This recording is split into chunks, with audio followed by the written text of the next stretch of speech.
Welcome to the Black Girls Heal podcast, where we talk about changing unavailable relationship patterns, healing unresolved trauma, and building a healthy relationship with first you and then others. Every episode, we will talk about actionable advice that you can apply today to break unhealthy patterns and grow your self-worth. I'm Sheena Tubbs. Let's begin. Hello, ladies. Welcome to the latest episode of Black Girls Heal. I'm coming to you on cloud nine. I have had the most wonderful weekend.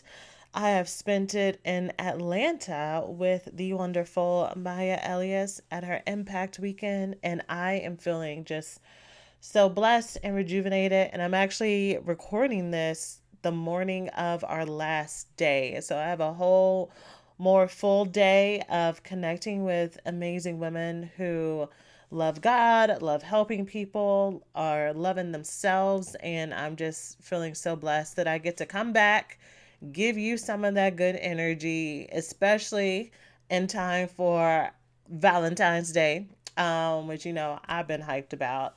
And I know that's not the case for a lot of people. And so I'm so excited to give that back to you. And then also for that to pour into all the other things that I have for you coming out soon.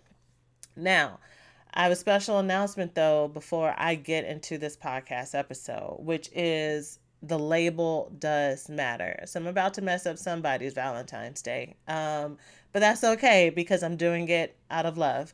But let me back up. So my announcement. So if you've been following my platform for a while, you know that by trade, I'm a therapist.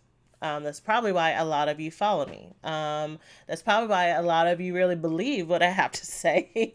Because, I'm a licensed mental health professional that can back up what I'm talking about by professional experience, by my personal experience, by studies, research, by that degree I got on my wall, by the trainings I still invest in with other people who are very much in this work. So, I got some credibility behind me, right? However, if you've been following me for a while, you know that I talk often about how I created this platform because when it comes to healing things like love addiction and love avoidance, 45 minutes worth of therapy is not enough. And this isn't about a program, so just don't fast forward this because it's important for you to hear this. 45 minutes a week is not enough.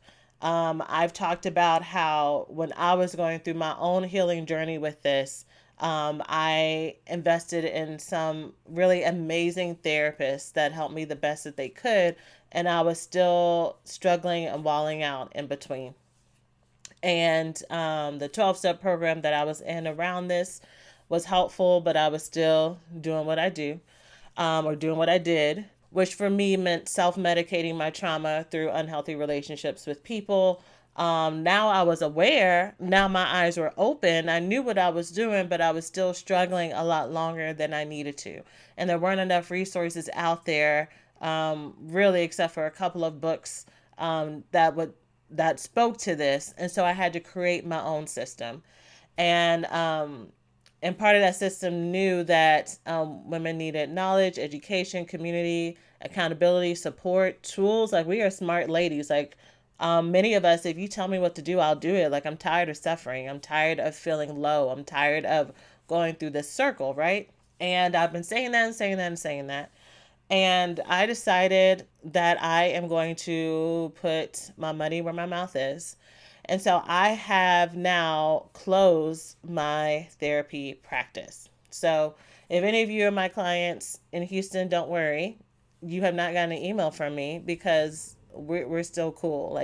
We're good.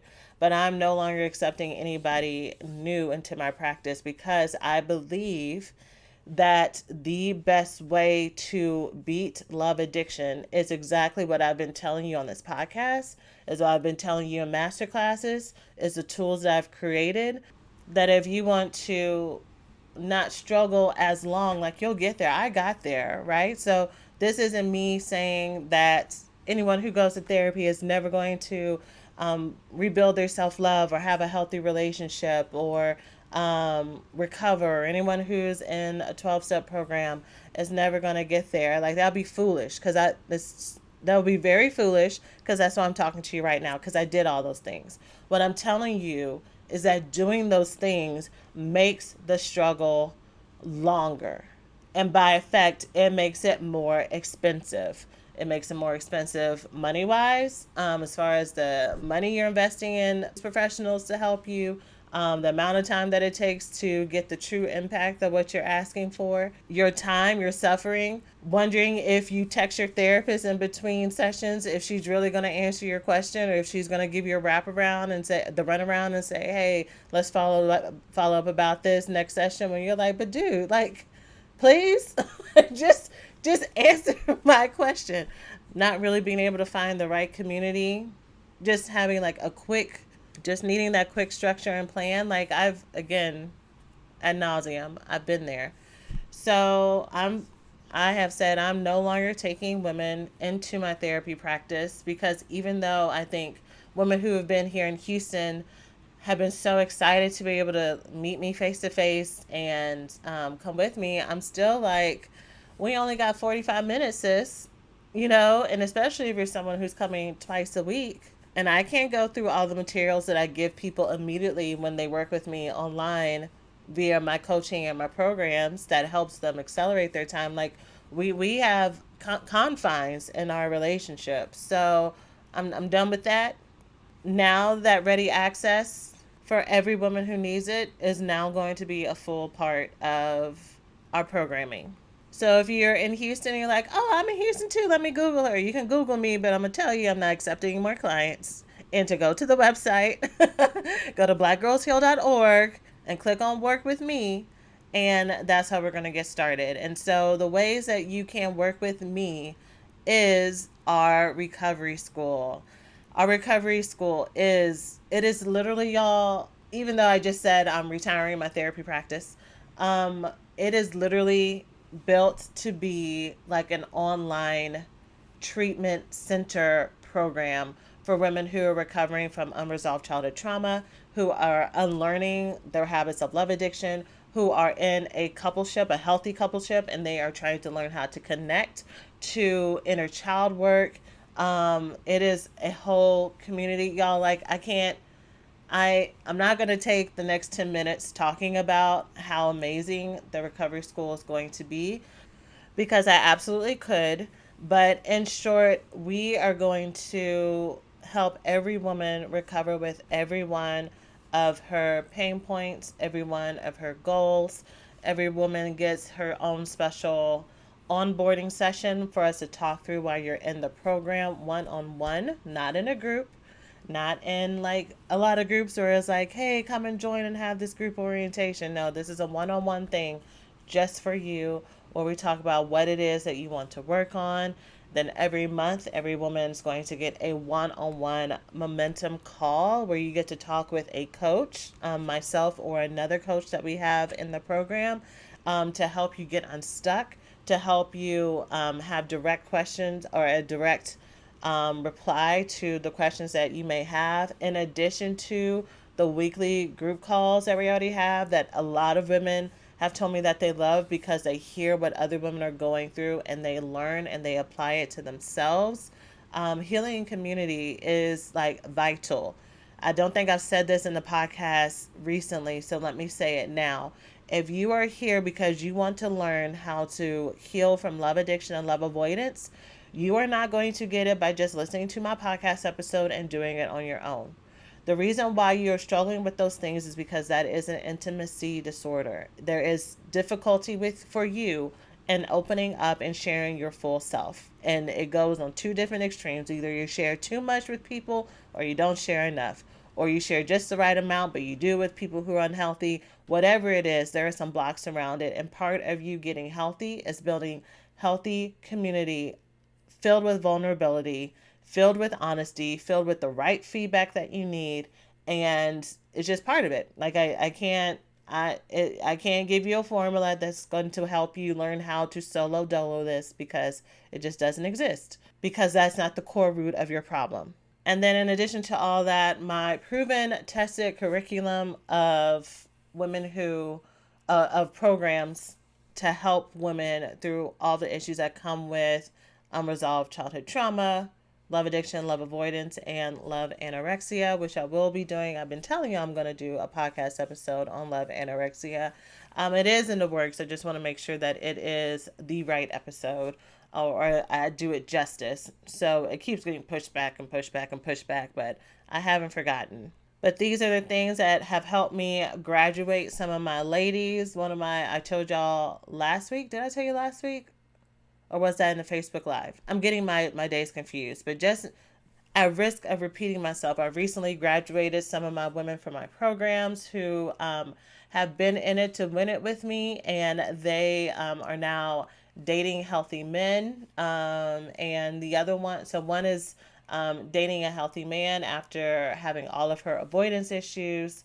And in case you're just now joining me, this podcast called Black Girls Heal is not for people to get a man or get a woman. That is a byproduct of all the things that we work on ahead of time. Women might come into my program saying, you know what, I'm tired of playing games. I'm tired of doing all this. But what they end up doing is they end up finding themselves, and they end up finding their voice. And this particular student of mine was very strong, very already had her voice, was very what she felt sure in herself, but underneath that there is a truth, if that's who she was. There was also a lot of self-doubt, and a lot of fear and a lot of abandonment from her past that had been just backed up by all this resilience. And so by finding words for that and putting those her needs out there and leading with that and learning how to be with herself in a different way, because like a lot of women that I work with, y'all have been single, y'all have done the detoxes, you've done the time by yourself, but doing it in a way that I told her to, and leading her through that process. She not only found herself, but then also ended up attracting a healthy mate. And so I'm very excited for her. Then I had another client that I've graduated recently who is in a healthy relationship with a partner already, but it was all of her self-doubt and feeling secure in herself. It was boundaries with her mother that was coming into play. It was boundaries with other people and being in fear about that, about showing up as her full self and saying what needs that she had, even though she was with a healthy partner. Is kind of like her love addiction that she used to have before her partner kind of radiated sideways in other places. And so she was here to work on that. And she has also done so much better, communicated to her husband, had such a more improved relationship with this man that she was already very much in love with. And I'm just happy. So even though I said I was not going to go on about the program, looks like I broke my promise. My bad. So let me just turn this ship around and say that you too can work with me very easily, have that one-on-one support that is now built into our program, me or another coach, whoever you are assigned. And even if I'm not your direct momentum call coach, I am still very much involved in giving all of my ladies feedback. So that's it. I promise I'm done. If you want to learn more about that, this opportunity, I want you to go to blackgirlsheal.org/school and follow the links to learn more. Or, of course, you can go to our main website, blackgirlsheal.org, and click on Work With Me and follow the links from there. Every other offer that I've ever had before is all going to be pointing to the recovery school. So if you wanted to do the Healed and Loved Woman, that's going to be there. If you wanted to do Learn to Thrive, that's going to be there. If you've wanted to learn about trauma and inner healing work, that's going to be there. Couples and sex, just got through talking about sex, that's going to be in the recovery school. So join. That's all I'm saying. Okay, so I am so excited to work with my new ladies who join, so can give you the full support that you need to change the trajectory of your life. Yes. Now let's get into this podcast episode topic. So the label matters. So in honor of me ending my therapy practice to help women fully around the world via Black Girls Heal and the Recovery School, let me tell you a secret. I'm going to tell you one of the ways that I know off the bat, as soon as a woman starts talking to me, that we have an issue. It is when I am asking her about what brought her into our session. And usually relationships are part of it, or even if relationships are not a part of it, I'm still going to ask what's going on with your romantic relationships. And she will say that she has a friend or she has someone that she's talking to, or she might even say that they're together. And then when I ask more questions about it, if there is an actual label, she'll tell me that no, that they're still just figuring it out. Sometimes they'll use the word situationship, but for the most part, they don't say that. And then their next words to me are to convince me that it is okay, that they are okay with this setup, that is mutually beneficial, and that they appreciate the fact that they're quote unquote taking it slow. And ladies, it could just be the women who come into my office, but 9.5 times out of 10, I want to say 10 out of 10, but I'm just going to give myself room for error. 9.5 times out of 10, they are not okay with it, which is why they're in my office talking to me. They are not at a place where they feel comfortable to admit it. They have trained themselves to believe that they are okay not having a label. They watch shows on TV and they listen to other people who talk about relationships that say you should be okay with taking it slow and figuring things out and letting it be what it be and evolving. I'm calling bullshit. I'm calling bullshit on that because those of us who struggle with intimacy disorders, we attract unavailable people. And the best thing you can give someone who is unavailable is the space to play around in your playground without having to follow the rules. The best thing that you can give someone to run over you is the keys to the car and just throw out the driver's manual. Like, someone who is unavailable struggles with commitment and has fear of intimacy and connection because of his or her own trauma, but I'm not talking about them. I'm talking about you right now. And the problem with that, though, is usually women who are with people who are unavailable in your first conversations, or maybe you've known them for a while, or maybe you just pick it up intuitively because you're empathetic or whatever. You know already that he or she has their own trauma. And so that's why you're willing to give them grace and space to figure it out.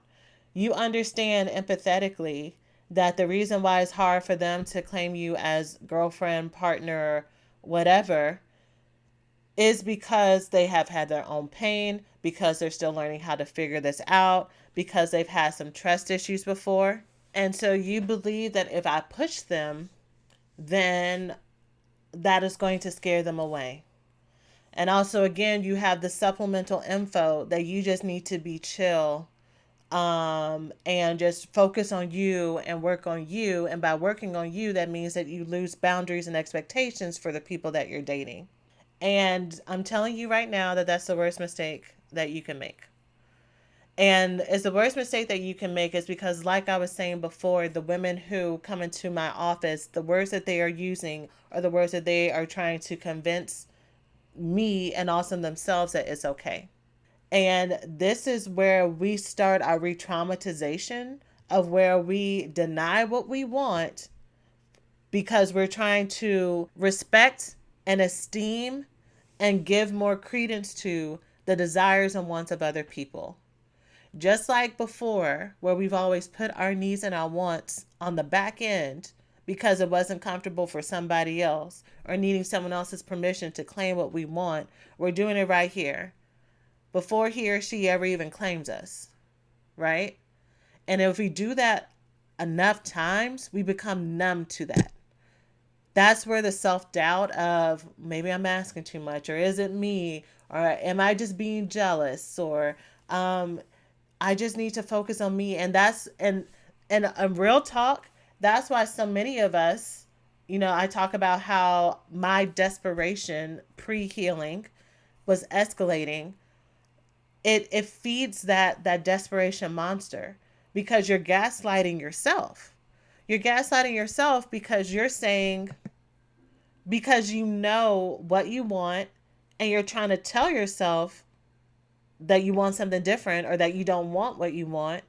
And so that anxiety, that fear, that need is still inside of your body. And so it comes out. It comes out more as like, okay, I got to make this relationship work, or maybe there's something wrong with me. The effect of that turns inward to like, maybe there's something with the way that you're seeing the world. But sis, there's never been anything wrong with the way that you're seeing the world. That what's wrong is you're not claiming what you want. So, with that said, I don't have necessarily 3 steps or 3 bullet points, because I give you all the steps in the recovery school for you to get out of it. But I have 3 points about that I want to make to you for you to be clear. And then if you were ready to change this pattern, you join me in the recovery school. First point I want you to know about the label does matter is, if you are unsettled at all, then that is your sign. That is your cue. Okay? you, we have to learn how to pay attention to that intuitive voice that we have silenced our whole life.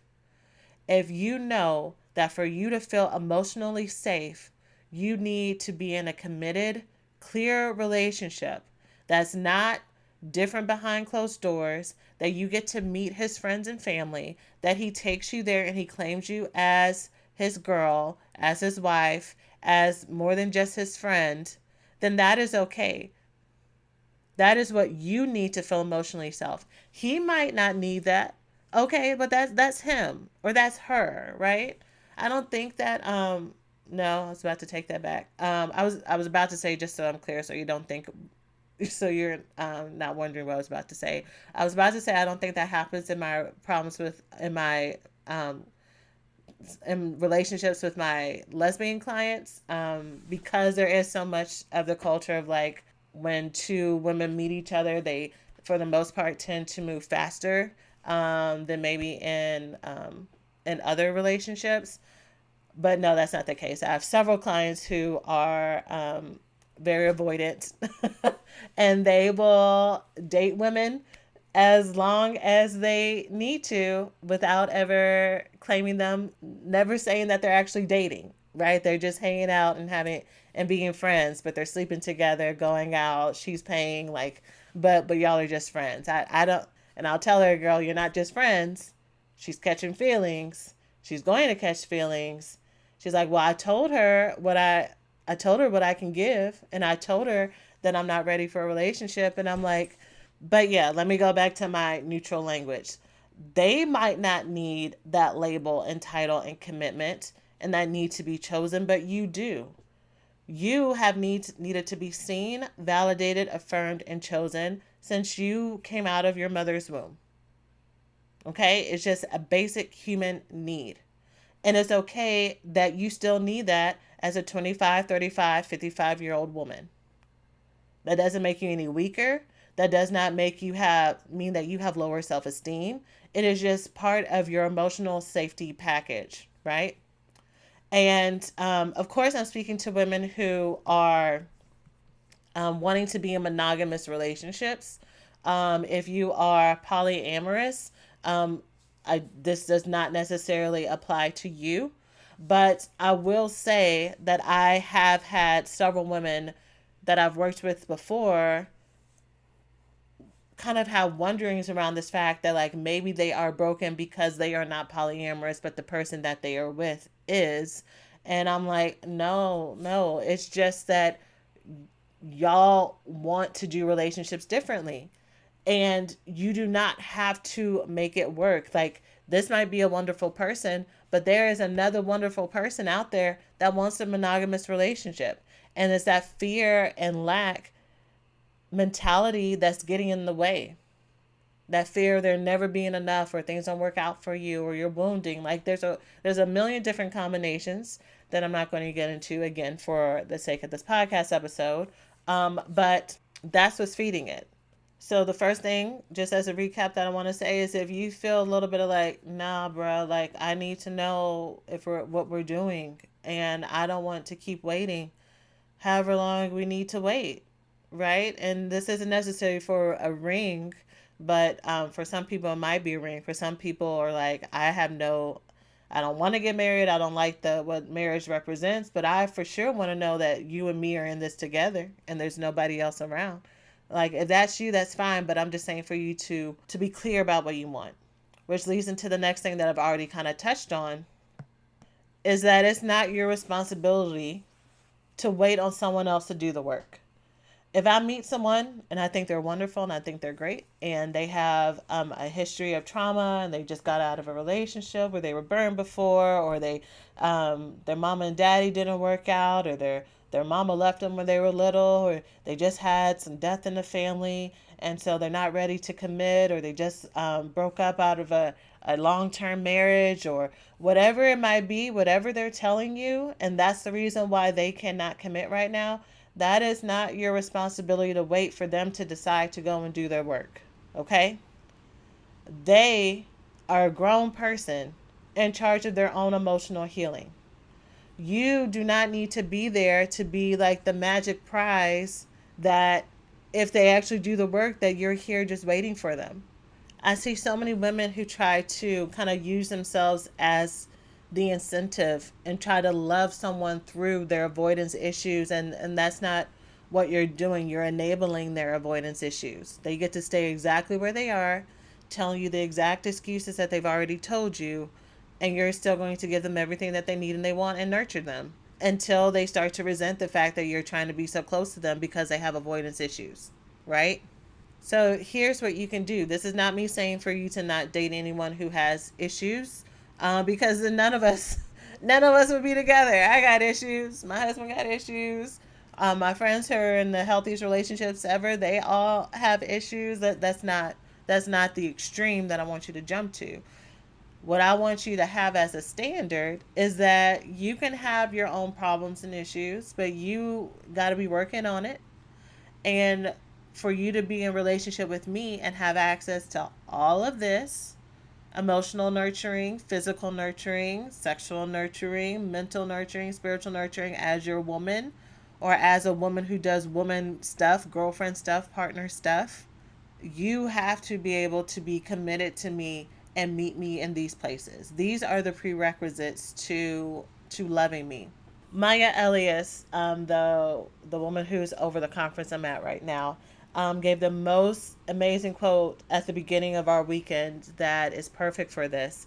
It says, or she said, boundaries aren't about saying no, it's about having conditions to your yes. So this isn't about you going through saying no, no, no to everybody. It's saying, I want to say yes to you, but for me to say yes to you, this is what I need from you first. Right? And when you try to nickel and dime and cheat yourself, you make the other person the thief. That's something else that she said that's kind of remixed a little bit. When you undervalue yourself, you make that person a thief. But you're the one who undervalued who you are first. And they just took advantage of it. Right? So, bruh, I understand you're going through some stuff, but this is what you need. Case in fact, one of my students who's still working with me now, who's also had this really great transformation and dating a really great guy, she started dating him, and he had one of the many excuses that people have that say, I kind of want to take things slow. This thing just happened. This is hard. And she was like, Sheena, I think he's great. What should I do? And I was like, you've waited on men your whole dating career. You've worked so hard to finally claim what you want, and you've to be very clear on what you want. And so this is where the rubber meets the road. And I was like, use these tools, use what we've talked about, and go back and tell him exactly what your standards are. And she did. And guess what he did? Because he was actually a healthy and right man for her, or at least right now, they're just starting dating. But he rose to the occasion. He didn't say, "Oh man," like, or like give her the runaround. He's like, "Okay, this, you are who I want," and to put his own self in gear to kind of look at himself. They took a little break, or she broke. It wasn't like she was like, let's just take a break and let's see where it goes. It was like a clear, if you want to be in my space, if you want to be in my energy, this is what it is, and if not, I've already got enough friends. I don't need any more, right? And she actually detached and disappeared and wasn't playing the little middle ground thing. And then he came back and said, this is what you are who I want to get to know and get to know better. I apologize for me trying to put my baggage in the way. I'm going to own it and work on it myself. Can you give me another chance? Praise God. Do you know her, like so many of us, have tried to be rehab for these men and women in our lives, and all we did was rehab them for the next person, right? We got to break the pattern. And she was a great example, saying that using her healing and using her voice and using her clarity that she got through the healing that we worked on together, she's got her label. She now feels safe. And here's the last point I want to say about this that I didn't say at the beginning because I didn't want it to get all mixed up. For some of you listening to me, that point five, because I said 9.5 times out of 10, so that half time that I miss, for some of you, it really is okay. Maybe you are the one who is being avoidant right now. Maybe it's not that you're avoiding, you're actually being very healthy, and you know that at this point in your life, you can't really give that much to anyone. And so, by definition, that makes you avoidant, but like you're actually just being very aware that like you are focused on taking care of your mom who's sick, or focus on taking care of your son who's having behavior issues at school. Or maybe you know right now in your healing journey, like having a romantic partner will just take you completely off path. So you really don't have anything to give, right? And so if it is actually mutual for both of you, and neither one person is like, okay, well, let me just minimize what I want to be with this person, then go forth. As I've said in this podcast before, the decisions that we make are neutral. There's no right or wrong decision. Is only determined, is only good or bad based on whether or not you have chose them. You, not your trauma response, not someone outside of you has told you what they're going to give you and you accepted to take it, but you have evaluated everything that you need inside of you and you've chosen it. So that is that on that. So hopefully this was helpful. Like I said, this is coming out the Tuesday before Valentine's Day. So some of y'all, I just dropped a bomb on you, but that's okay because I don't want you to be in this position next Valentine's Day. I want you to figure out what you want. If you don't know what you want, you need to be in the recovery school. If you know what you want, but you're afraid to claim it, you need to be in the recovery school.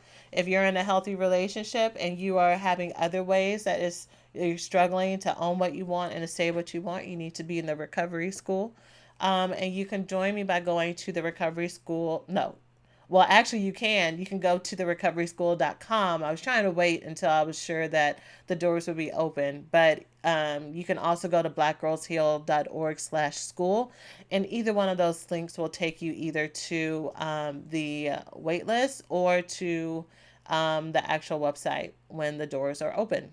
So that is it for now. I would love for you to take a screenshot and tag me on Instagram if you are listening to this podcast episode. And if it has helped you at all, I want you to share this with 3 of your friends that need to hear it, and just plant some seeds in their hearts. If you're listening, girl, I've been there. Wasted many some time on some people who did not deserve me because I had a deeper wound. And I don't want you to experience that. And I've also I had to unlearn some things in my marriage with my wonderful husband to help me get closer to him as well. So these are things I want to help you with. So join me there. You can find me on Instagram at blackgirlsheal_, and you can also find us on Facebook and join our Facebook group at blackgirlsheal.org/group. That's it for now. Y'all take care of yourselves. I'm sending each of you love.